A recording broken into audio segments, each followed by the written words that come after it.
Dakop sa ginibong drug bypass operation. Triple o 4 na doble ang bihikulo na gruso sa siyudad kang Naga. Mas complain ng police station kang Naga City Police Office. Newsbreak. Sa headlines, kan mga barata, nag-file ng Certificate of Candidacy sa pagka-mayor kang Naga City, tulo na. Solid Waste Management Office na kumpleto na ang 4 na garbage truck. Banga nakatagong armas, nakalot kang Philippine Army sa siyudad kan Iriga. Presidente kang Naga College Foundation sinorpresa sa saiyang kumpleanyo ngunya na aldaw. Diyos marhay na banggi. Ako po si Mark Mendoza. Asin ako si Antoinette Eduardo, kami ang sa indong tagapagatod barata. Yaon na sa pampitong aldaw ang pag-ako kan Commission on Election kan Certificate of Candidacy kan mga makandidato sa 2025 midterm election. Sa syudad ni Naga, igwan ng tulong COC para sa pagkaalkalde kan syudad. Aramon ta ang detalye sa report ni Melvin Machado. May tulong na kapag sumiter na kang sedang Certificate of Candidacy sa Commission on Elections sa siyudad kang Naga para sa pagkaalkalde, duwa man ang para sa Vice Mayor asin 18 sa pagka-City Councilor. Pinakahuring nag-file ngunyan aldaw ang dating broadcaster na si Toots Diqueros. Matang nainot naman na kapag-file ka nakalis na Sabado si Attorney Lene Robredo asin dating City Councilor Lowe Ortega. For Mayor, nag-file na po tulo. Siyempre si dating Vice President Lene Robredo. Ngunyan aldaw nag-file si Mr. Toots Diqueros. Tapos si Mr. Louie Ortega. Yan. Bali, tulo po sa Mayor nag-file. Sunod po sa Vice Mayor po si Congressman Gabi Bordado. Tapos si Mr. Tato Mendoza. Nasusunod man subuot ka mga nag-file in COC ang requirements sa pinaghahagad kang COMELEC alagad. Ang pinagpapabagusan ng kan COMELEC Naga sa mga aspirante, iyo ang paggamit nin sarusan ng nickname o alias sa saindang COC. Majority man po naka-comply. Siguro manailing lang na correction naman. Ito lang sa nickname ninda, no? Tapos sa nickname kaya dapat lang siya one nickname lang. Mapili ka lang nickname or first name. Sa name to pero the ballot kaya mainot man ang apelyido. Sunod, mapili ka lang nickname or first name. Tapos si political party. Yan. Daman man lang na kung may mga correction lang kami pigibo. Correction na kaiba ng kandidato. Man lang po to. Basta kung mapili kang ilalag ng pangalan sa balota, apelyido, nickname or first name. Idinagdag man ni Attorney Mike Cujulia, election officer kang COMELEC Naga, na may pamansin ang pinag-reject na gusto mag-file kang sa indang Certificate of Candidacy. Para sa One Media, TV48 Naga, Melvin Machado, Newsbreak. Sa iba pang bareta, hulita nakapag-file na kan sa indang COC ang mga bistadong personalidad sa syudad ni Naga na may interes na magkandidato sa midterm election. Mga independent candidates na sana ang pinaglalaoman kan COMELEC Naga na pwedeng mag-file kan sa indang COC puon ngunya na aldaw hasta sa agang petsa 8. Susuki Attorney Mike Cujulia, may mga nagkuapa kaya sa saindang opisina nin kopya kan COC na pwedeng isumiter hasta sa agang Martes. Ayo po, in-expect na pa po may ma-file pa. May nagkuapa kaya ding mga COC sa Muya, nagpakuan ng mga COC, kaya in-expect na to. Tapo, mga independent naman lang. Padagos sa mga bareta, inilatag na ni dating Vice Presidente Attorney Lene Robredo ang rason kung taano tada ikainipinili na magkandidato bilang gobernador o senador ngunya na eleksyon. Asin pinili ang pagkandidato bilang alkalde kan syudad ning Naga. Aramon taman ang kumpletong detalye sa report ni Melvin Machado. Sa pag-aspirar ni Atty. Lene Robredo na maging alkalde kan syudad kang Naga, naihapot sa pinagibang press conference kasubagong pagkaaga kung taano taday inalang ini nagkandidato bilang senador. Nakita ko kung saan yung strength ko. At yung pinaka-passion ko talaga, yung communities. Parang mahirap para sa akin mag-senador na wala masyadong opportunity to do community work. Mas nababagay yung skill set ko sa executive. And excited ako to run for a local post kasi ang dami talagang pwedeng gawin. na hindi lang for Naga, pero gusto kong ipakita sa buong bansa na good governance works. Kasi paminsan, pag pinag-uusapan yung good governance, parang sobrang abstract na concept niya. Pero yun yung gusto kong ipakita, na pag malinis yung pamamahala, magta-translate ito sa better services to the people. Na excited ako with the team, mag-innovate ng programs na replicable all over the country. Kaya sa akin, yun yung dahilan kung bakit mas preferred ko yung local than the Senate. Kung makandidato man subot siya sa pagkagobernador, nagluya na si dating pinag-ibahan niyang grupo kang nakalihis na eleksyon. Maraming political realities. Actually, siguro alam niyo naman na in 2022, I was seriously considering a gubernatorial run. Pero ibang-iba kasi yung sitwasyon ng 2022 saka ngayon. Ngayon, after nung death ni former Congressman Andaya, yung dating political coalition saka political base, na-weaken yun. Nandyan pa naman si Congressman Arnie Valdevella, pero kahit siya, ina-admit niya na na-weaken yun. Mas mahihirapan ako considering na talagang yung base ko Naga. And yung Naga, hindi naman siya bumoboto outside. Hindi naman siya bumoboto for provincial posts. Mas dipisul subuot kung makandidato siyang ngunyan, hulita kaipuhan in dakulang rekurso. Pangalawa, wala din akong resources to run a provincial campaign. Lalong-lalo na kasi yung inaasahan ko ang political base, hindi na siya pareho ng 2022. So para sa akin, parang hindi feasible yung gubernatorial run ngayon. Siguro isang bagay na mahalaga din yun tuwing eleksyon, na bukas yung mata natin sa political realities para hindi din nasasayang yung laban. Para sa One Media, TV48 Naga, Melvin Machado, Newsbreak. Mientras tanto, ang pag-aram kan katotohanan sa mga nagsahot sa mga miyembros kan sangguniang panglungsod kan siyudad ding Naga na imbwelto sa buot sa irregularidad ang tututukan ni Attorney Lene Robredo, oras na manggana siya bilang alkalde kan Naga. Sa lado ni incumbent City Councilor Jose Perez, nakabali sa line-up ni Attorney Robredo, mayo siyang nahiling na problema kung liwat ining tukaron sa administrasyon ni Attorney Lene Robredo. Kung matataonan akong pagkakataon magsirbe, mas magiging madali sa kuya maaraman ang katotohanan sa issues dahil nasa laog ako. Itong mga incumbent na mga councilors, bago pa man nagbayad sa consultations, kinaulay ta saro-saro. Hanggang sa napili na Sinda na bilang top 10, kinaulay ta saro-saro. And gabos Sinda nag-commit, bako lang na di sila magiging hindrance pero magiging active participant sa pag-imbestiga para sigurado kita na moving forward, starting on a clean slate kita. I-imbestigaran tayo sa diri kita. Iyan siya at the time, pero nagluwas po itong public office sa public trust, invoke po ito, kaya pwedeng mabukasan girara yan. Ipadagos. Actually, pigpunan ako ta, dahil lang natapos.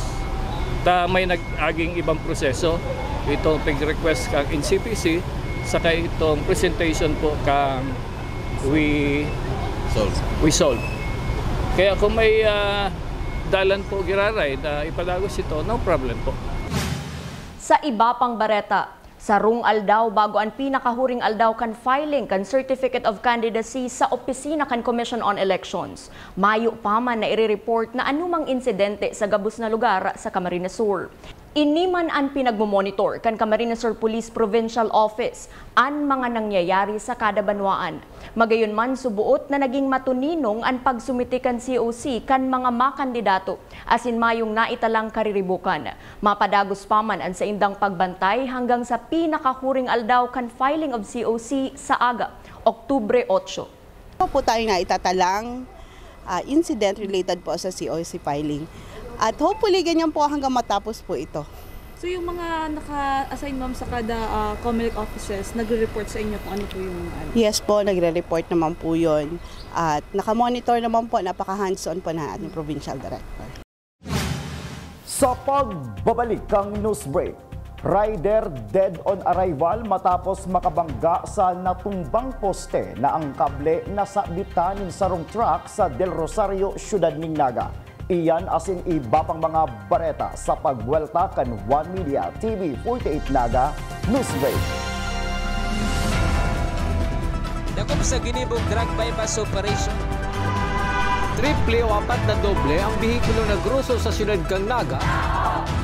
Mas complain ng police station kang Naga City Police Office. News Break. We invest in shaping the future of healthcare. Our investment in the state-of-the-art facilities and the latest equipment means our students gain hands-on experience with the current technology driving the healthcare industry forward.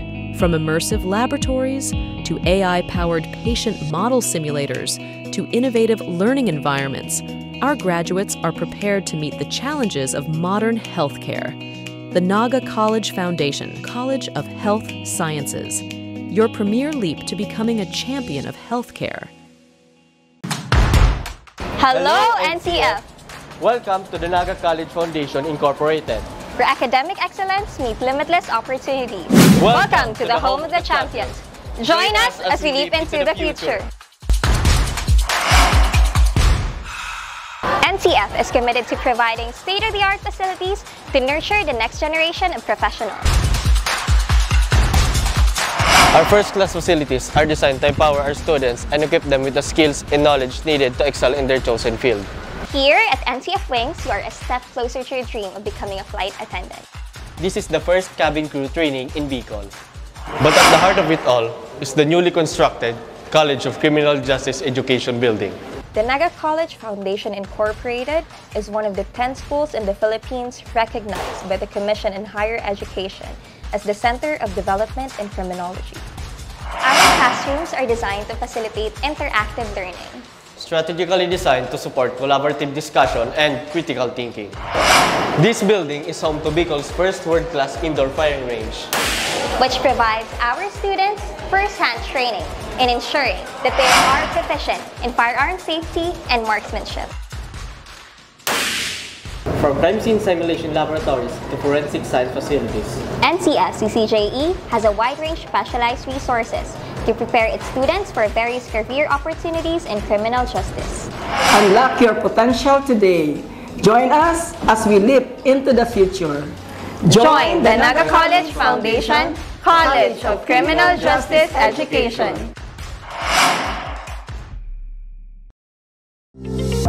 Gusto mo ba magkaroon ng sariling bahay at titulo ng lupa sa loob ng isang private subdivision? Gusto mo ba ng bahay na matibay?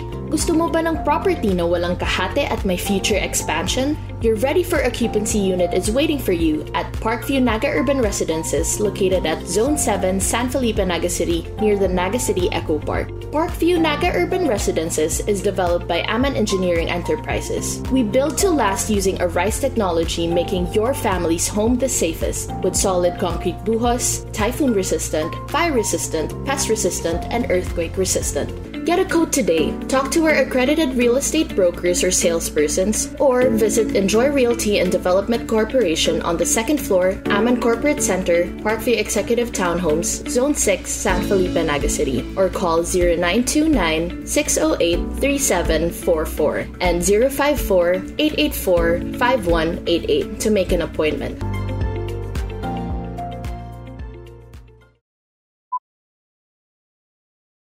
Bilis laki, nipis taba, BMEG! Bilis kita! Para sigurado, tinuloy-tuloy ko hanggang BMEG Premium Grower 1 and 2. Ito lang ang may Lean Plus technology. Kaya mas mabigat at manipis ang taba sa panahon ng pagbenta. Kaya mabilis ang kita. Tuloy nyo na! Bilis laki, nipis taba, BMEG! Bilis kita! Tuloy-tuloy ang BMEG Premium. Tuloy-tuloy ang kita.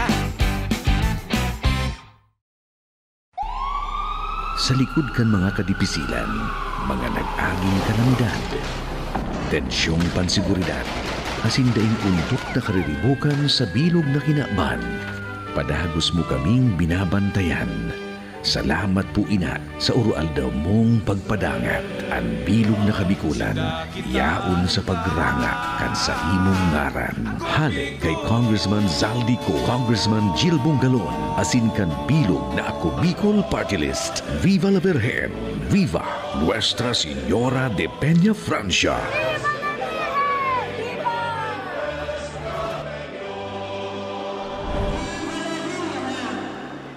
Magandang balita para sa ating mga magniniyog. Alam nyo bang maaaring madagdagan ang inyong kita sa pag-intercrop ng kakao at kape sa inyong niyugan? Ito ay ang proyektong Community-Based Farm Enterprise Development Project Coffee and Cacao Intercropping sa ilalim ng Coconut Farmers and Industry Trust Fund Act na ipinatutupad ng Department of Agriculture High Value Crops Development Program sa pakikipagtulungan sa Philippine Coconut Authority. Layunin nitong gawing makabago ang industriya ng pagniniyog sa bansa upang mapataas ang kita ng mga magniniyog. Ano ang maaari mong ma-avail sa proyektong ito? Expansion of coconut coffee and or cacao intercropping, rehabilitation of existing coffee and cacao trees, at establishment of coffee and cacao nurseries. Papaano? Kailangan lamang na ikaw ay rehistrado sa National Coconut Farmers Registry System at Registry System for Basic Sectors in Agriculture, miyembro ng asosasyon o kooperatiba na PCI accredited at may geotag ng inyong farm area. Ang cacao ay mainam na intercrop sa niyog o saging sa loob ng 18 buwan ay mamumunga na. Kaya nitong mamunga hanggang 25 taon. Malaki ang demand nito sa buong mundo dahil ito ay ang pangunahing sangkap ng tsokolate.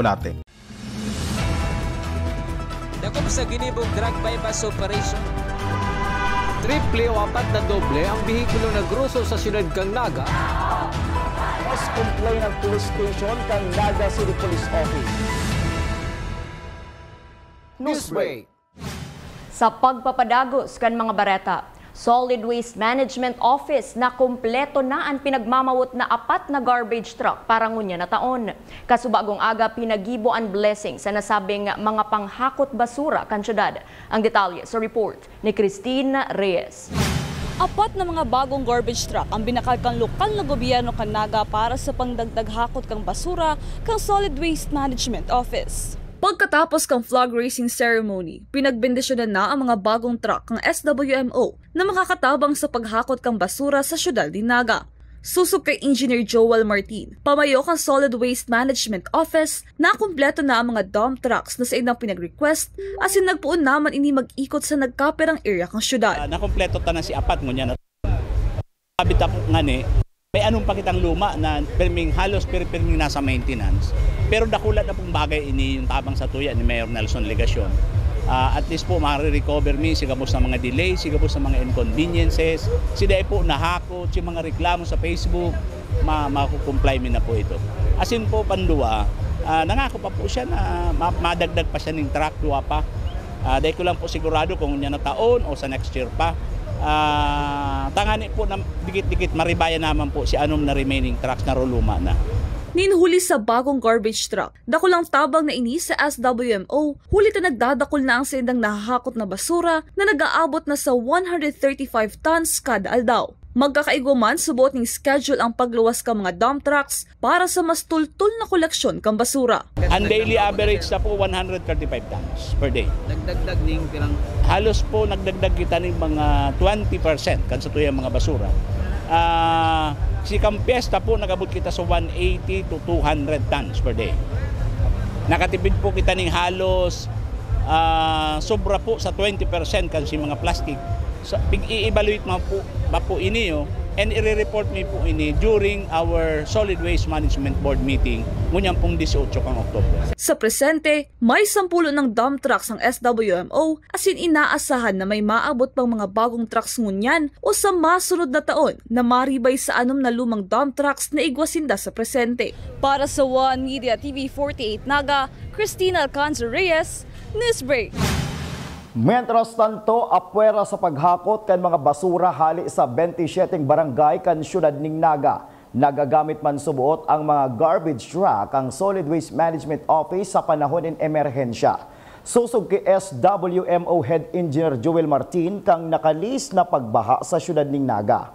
Nagamit na subuot ang nainot na 2 garbage truck sa pag-ebakwar kan mga residentes na yaon sa hababang lugar kan syudad na kaipuhan mailipat sa evacuation centers. Gamitan na po yan kasi nakaaging pagbaha. Siduang units po na medyo luma ng baga, na-inop yan, pig-deliver po yan ka June 12, nagamitan na po yan sa disaster mitigation. Asin po, pirmi man yan. Basta igwa po ni mga pagbaha, mga data na inaasahan na kalamidad. Pirmi pong yaon ang mga garbage truck kang SWMO para po mag-assister, asin magtabang po. Duman sa pwedeng maapektuhan po kang pagbaha o iyan pong paglipat para po duman sa medyo hababaw na tubig para po dahil man sinda abuton kan si mga piligrong dinato po kang pagbaha sa Naga. Padagos sa mga bareta, sarong pinagtawan in onra bilang pasasalamat kan lokal na gobyerno kan Naga ang mga naging katuwang na organisasyon asin pribadong ahensya para tulos maging malinig ang syudad sa kada aktibidad kan nakalihis na Peña Francia Fiesta. Aramon tang detalye sa report ni Christine Reyes.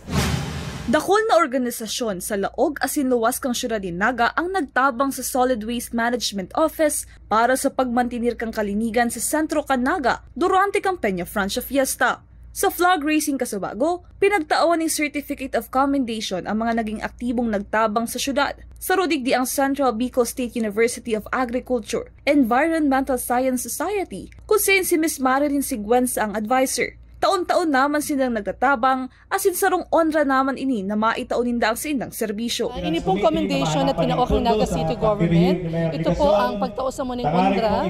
Kasi every year po during the Peña Francia Fiesta, we are giving our best and syempre contribution to really have this pulot kalat under the Environmental Society of the CDSUA. And as an advisor of this, the officers always giving this service. Pwedeng 4 days, sometimes 1 day, and 2 days, depende po kung need ng city. Dagdag pa ni Ms. Marilyn, ang said ng pagtabang sa kapistahan sa syudad ni Naga, iyon naman subot ang said ng panata para kiinang Peña Francia, asin epektibong paagi para sa mga estudyante na maitukdo ang pagtabang sa pagmantinir kang kalinigan sa kapalibutan. Yun na po ni ang samuyang deboto na diretso, asin deboto kiina, ito po ang samuyang contribution also. Bako lang sa pagpangadji, kundi sa pagtabang para mamanihar ang basura sa Peña Francia. Dakol man na organisasyon ang natauan ng Certificate of Commendation asin naglalaom ang lokal na gobyerno kan Naga na padagos sa na ang pagtabang sa sainda para masigurong malinig ang syudad sa kada pagtapos kan mga aktibidad pagpanahon ng Peña Francia Fiesta. Para sa One Media TV 48 Naga, Christina Alcanza Reyes, Newsbreak. Sa satuyang police report, dead on arrival sa Bicol Medical Center ang rider na si alias Eric. Mantang irido ang sayang backrider na si alias Rihin, parehong taga J. Hernandez Avenue, Syudad ning Naga. Matapos sindang makabangga sa poste kan sarong telcos na natumba kang magsabit ang bubong kang aluminum wing van sa kable kaini na naging rason para matumba ang poste. Ang ambulansya kang Naga City Rescue ang nagdara sa biktima sa Bicol Medical Center kung saan ini pinagdeklarang dead on arrival. Padagos pa sa mga bareta, 18 M16 rifle, 2 M14 rifle, sarong M653 rifle, asin sarong 12-gauge shotgun ang nakalot kan mga miyembro sa 9th Infantry Battalion, 49th Infantry Battalion, kaibahan ang 92nd asin 93rd Division Reconnaissance Companies sa Barangay Santa Isabel, Syudad nin Iriga. Isinumbong subuot ka nagkapirang residentes ang pagtalbong kaini ka nagkapirang kalalakihan. Nagamit man in metal detector ang Philippine Army para mahanap ang eksaktong pinagtaguan ka nasabing mga badil na pinagsasaray ngunyan sa 902nd Brigade Philippine Army. Sa iba pang bareta, NCF Cubs ginana ang laban kontra Amando Cope College sa Juniors Division kan Bukal Season 6. Aramon taman ang kumpletong detalye sa report ni Campus Correspondent Maui Balani. Kan nakaaging Sabado, October 5, pinuunan kan USI kontra sa Genesis College ang kawat na natapos sa score na 83-64 pabor sa USI Falcons. Nagsunod man para sa Juniors Division ang Daraga National High School na nakakuang 79 laban sa STI na may score ng 76. Ganaman ang ACLC sa score na 65 kontra sa Annunciation College of Bacon, Sorsogon na nakakuang 48 points. Asin padagos ang pagdominakang NCF Cubs sa Juniors Division matapos kaining daogon ang Amando Cope College sa score na 81-56. Sa puon pa lang kang laban, mahihiling na kung gurano kahanda ang Cubs kung sain natambakan tulos ang Serpents ning 10-0 run. Sa ating ACC Green Serpents, ano kaya yung magandang plano na ginawa dito ng coach ng ACC Green Serpents? Pero Vargas, after that timeout, agad-agad naman nakakuha ulit ng putos para dito sa mga Tigre. Naging dakulang kontribusyon ang team captain kang Cubs na si RD Vargas, best player of the game, na nakakuang 20 points, 3 rebounds, 2 assists, 2 steals. Sigundigdi, sarong bagay na nagpagana sa inda ang mga pinagtukdo kan sa indang coach. Sabi lang po kasi sa amin ni coach na huwag magpakampante kahit na natalo na po namin yun sa first round. Dapat higitan pa po namin yun. Saka salamat din po sa mga sumusuporta sa amin, lalo na kay Boss Mario sa mga coaches sa NCF community. Para sa huring kawat kang Aldao, ganaman ang UNC sa score na 51 kontra sa Adno na nakakuang 35 para sa Juniors Division. Jersey number 17. Samorin passes. Jersey number 23 with that long 3 and that's go! Wow! Para sa One Media TV 48 Naga, Maui Balane, Newsbreak. Mientras tanto, kasuod October 6, ganan MPCF kontra Pasakaw Academy sa Juniors Division. Sinundan ini kan kapangganahan kan USI laban sa STI para sa Seniors Division. Sa ikaduwang kawat, para sa Seniors Division, gana ang ADNU kontra sa Annunciation College of Bacon Sorsogon Unit Incorporated. Nakabawi man ang UNC Greyhounds kontra sa Amando Cope College kan Albay. Asin para sa huring kawat kan Aldao, nakuha kan Biscast Spartans sa indang enot na gana kontra MPCF. Kaabang-abang ang mga masunod pang kawat, ninhuli ta maaaraman na kung si isay ang team sa Division 2 ang magkakaigwang tsansa na magpadagos kan sa indang laban. Sa iba pang bareta, Naga College Foundation Community pinagsorpresa ang presidente kan kolehiyo na nagseselebrar kan sa iyang kompleanyo ngunya na Aldao. Ang detalye sa report ni campus correspondent Ella Polios. Maugmang selebrasyon para sa ika-74 kaaldawan kan Naga College Foundation President Mario C. Villanueva asin pagkomemorar sa kaaldawan ni Mrs. Lourdes Estrella Villanueva, agum kan founder kan nasabing eskwelahan ang ginibo kasubagong aga. Pinuunan ini sa paagi kan Thanksgiving Mass kasabay ang sorpresang programa na pinag-organisar kan NCF Essential Student Government. Sigun kay Earl John Paul Targa, House Speaker kan NCF Central Student Government, taon-taon na ninda ining ginigibo para magpaabot nin pasasalamat sa marahay na sistema kan institusyon. Inspires me para magpasalamat sa excellency na ginagawa ng ating beloved President kasi aside from the President, or I mean the school offers a cheap and lowered tuition fees, and still it has a high quality education. Nanonotice naman natin na it grows thoroughly. Apwera ka ini, presente man ang manlain-lain na varsity teams na nagheras kan sa indang talento sa pagtugtog, sagkod pagganta, kaiba ang NCF Band, NCF Coral, asin si Harriet Micaela Rico. Daima nagpahuri ang mga parabaylikan NCF, kabali ang Pep Squad, Dance Sports, Center for Arts and Culture, NCF Gymnast, asin mga atleta na nagpartisipar sa nasabing selebrasyon. Para man sa Pep Squad member na si Russell Ruby, naging maugmaan sa indang paghahanda asin pakikisumaro sa selebrasyong ini. We, the Tigers Pep Squad, showed our talents and pushed our limits. Sinagad talaga namin yung time na meron kami para lang makapag-prepare for the birthday celebration of our King Tiger.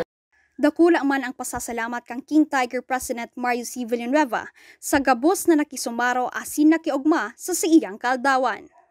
I even documented it myself, all the greetings. Pero it's the feeling that the participants and the community are there na talagang hindi pinwersa, no? Talagang feel ko na they value the services that I've done for Naga College for the past 9 years. Para sa One Media TV 48 Naga, Ella Artista Pulios, Newsbreak. Mga tugang 79 days na sana Pasko na. Ang Christmas countdown na ini hatod sa Indo Canaga College Foundation, home of the champions, leap into the future. Asin yan ang mga bidang baretang nakalak kan mas pinakusog na puwersa kan One Media TV 48 Naga News and Bicol Affairs. Dahil malingaw na follow ang samoyang official Facebook fan page One Media TV 48 Naga. Ako po si Mark Mendoza. Padagos kaming mahatod nin mga baretang garantisadong nangingenot as sinapapanahon. I-hit ang subscribe button sa samuyang official YouTube channel, One Media TV 48 Naga, tanganing updated kita sa mga bareta asin istoryang bida. An Bicolano. Ako si Antoinette Eduardo, asin ini, an One Media TV 48 Naga Newsbreak. Dakop sa ginibong drug bypass operation. Triple o apat na doble ang bihikulo na gruso sa siyudad kang Naga. Mas complain ang police station kang Naga City Police Office. Newsbreak. Flight attendants, prepare for takeoff, please.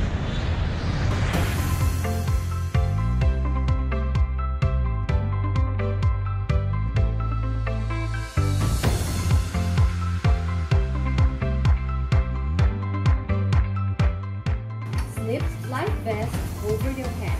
Take the tape around your waist